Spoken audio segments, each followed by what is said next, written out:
ہوتے ہیں یا جنہوں نے اپنا مطلب مذہب کو ڈیپلی نہیں دیکھا ہوتا، نہیں جانا ہوتا، سنی سنائی باتیں ان کے ذہن میں ہوتی ہیں، ان کے ذہن میں تصور یہ ہوتا ہے کہ جب کبھی کوئی ایسی محفل ہوگی، نعتیہ محفل یا ذکر کی محفل، میلاد کی محفل، تو ہمارے نبی اس محفل میں ضرور تشریف لاتے ہیں۔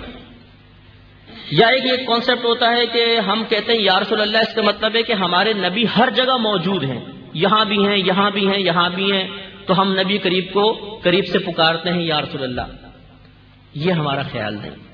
پہلی بات یہ کہ یہ مسلمانوں کا عقیدہ نہیں ہے کہ جب بھی کوئی محفل ہوگی ہمارے نبی ضرور اس میں تشریف لاتے ہیں، یہ ہمارا عقیدہ نہیں۔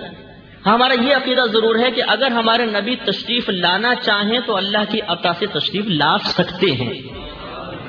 اس میں فرق ہے، لاتے ہیں اور لا سکتے ہیں، اس میں فرق ہے۔ لاتے ہیں کا مطلب کہ لازم لاتے ہیں، لا سکتے ہیں کا مطلب کہ لازم نہیں ہے کہ آئیں، لیکن آنا چاہیں تو اللہ کے عطا سے تشریف لا سکتے ہیں۔ یہ فرق ملحوظ رہے۔ اسی طریقے سے یہ کہنا کہ ہمارے نبی ہر جگہ موجود ہیں اور جسمانی لحاظ سے تسلیم کرنا کہ ہمارے نبی ہر جگہ حاضر و ناظر ہیں، اس کا مطلب یہ سمجھنا کہ ہر جگہ موجود ہیں، یہاں بھی ہیں، یہاں بھی، یہاں بھی ہیں، یہ مسلمانوں کا عقیدہ نہیں۔ ہمارا عقیدہ یہ ہے، مسلمانوں کا عقیدہ یہ ہوتا ہے کہ ہمارے نبی کریم صلی اللہ علیہ وسلم مدینہ منورہ میں اپنی قبر انور میں اسی طریقے سے حیات ہیں جیسے آج سے 1500 سال پہلے دنیا میں تشریف فرما تھے۔ اور اس پر دلیل ابن ماجہ جو صحاح ستہ میں سے ہے، اس کی دلیل ہے کہ صحابہ کرام علیہم رضوان نے پوچھا کہ یا رسول اللہ صلی اللہ علیہ وسلم، جب آپ دنیا سے پردہ فرما جائیں گے تو ہمارا درود پاک آپ کی بارگاہ میں کس طرح پیش کیا جائے گا؟ یعنی ابھی تو پیش کیا جاتا ہے، پھر تو آپ وصال فرما جائیں گے۔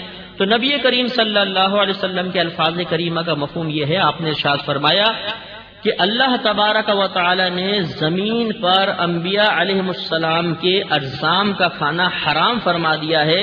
تمام نبی زندہ ہیں، اللہ تعالیٰ انہیں قبر میں رزق عطا فرماتا ہے۔ تو ہمارے نبی کریم ہیں مدینہ منورہ میں، ہم یہاں سے کہتے ہیں یا رسول اللہ، اور ہمارا مسلمانوں کا نظریہ یہ ہوتا ہے کہ اللہ کی عطا سے اللہ کے نبی جیسے قریب کی آواز سن لیتے ہیں، ایسے دور کی آواز بھی سن لیتے ہیں۔ تو اب یہ مطلب جو مسلمانوں کا ایک نظریہ ہے کہ ہمارے نبی مدینہ منورہ میں ہماری آواز کو سن لیتے ہیں، کیا یہ نظریہ رکھنا شرک تو نہیں؟ ہم غور کرتے ہیں۔ تو پہلی بات یہ کہ بھئی اعتراض یہ ہوتا ہے، دیکھیں اللہ تعالیٰ دور کی آواز سن سکتا ہے، دور و نزدیک کی، نبی قریب کی آواز تو سن سکتا ہے، دور کی آواز اگر آپ نے سننا تسلیم کر لیا تو یہ تو شرک ہو جائے گا۔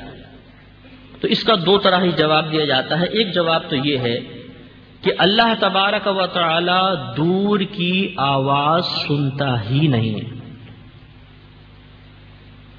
وہ کیسے؟ وہ اس لیے کہ اللہ تعالی کو پہلے آپ یہ ثابت کریں کہ وہ کسی شے سے دور ہے، بتائیں وہ چیز لے کر آئیں جس سے اللہ تعالیٰ دور ہو۔ تو اللہ تعالیٰ تو کسی مخلوق سے دور ہے ہی نہیں، وہ تو ہماری شہرت سے زیادہ قریب ہے۔ تو اللہ تعالیٰ تو فقط قریب کی آواز سنتا ہے، دور کی آواز سننا فقط نبی کا خاصہ ہو سکتا ہے۔ جو یہ کہے کہ اللہ تعالیٰ دور کی آواز سنتا ہے، پہلے وہ یہ ثابت کرے کہ اللہ دور ہے، اور یہ ثابت نہیں کر سکتا۔ ہاں شاید جس کا رب دور ہوگا وہ پکارتا ہوگا، ہمارا رب تو بہت نزدیک ہے، وہ تو شہرت سے زیادہ قریب ہے۔ ہاں ہمارے نبی جسمانی لحاظ سے ہم سے دور ہیں، روحانی اعتبار سے ہمارے قلب میں ہیں، جسمانی اعتبار سے دور ہیں، تو نبی کو دور سے پکارا جائے گا، اللہ تعالیٰ کو نہیں۔ ایک جواب تو یہ ہے۔ اور دوسرا برسبیل تسلیم، چلے ہم تسلیم کر لیتے ہیں کہ جو ہم جس کو دور کی آواز کہہ رہے ہیں وہ اللہ تعالیٰ سن لیتا ہے، مان لیں۔ تو پھر اب یہی بات کہ اب ہم یہ دیکھیں گے کہ نبی کریم کا دور سے سننا یہ بھی ایک صفت ہے، اللہ تعالیٰ کا دور سے سننا یہ بھی ایک صفت ہے، ان میں کوئی فرق بھی ہے کہ نہیں ہے؟ تو وہی تین فرقوں سے شرک جڑ سے اکھڑ جائے گا کہ اللہ تبارک و تعالیٰ کا دور سے سننا ذاتی، نبی کا عطائی، اللہ کا لامحدود، نبی کا محدود، اللہ کا غیر فانی، نبی کا فنا پذیر ہو سکتا ہے۔ تو اب آپ یہ بتائیے کہ پھر یہ شرک کیسے رہا؟ اچھا میلاد مصطفیٰ منائی 12ویں شریف، کیا یہ شرک ہے کہ نہیں؟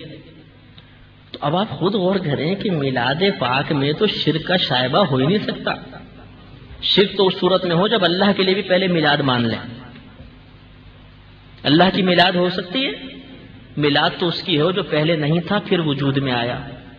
ہمارے نبی پہلے کائنات میں نہیں تھے، ازلی ذات فقط اللہ تعالیٰ کی ہے. پھر اللہ نے اپنے حبیب کریم صلی اللہ علیہ وسلم کو پیدا فرمایا.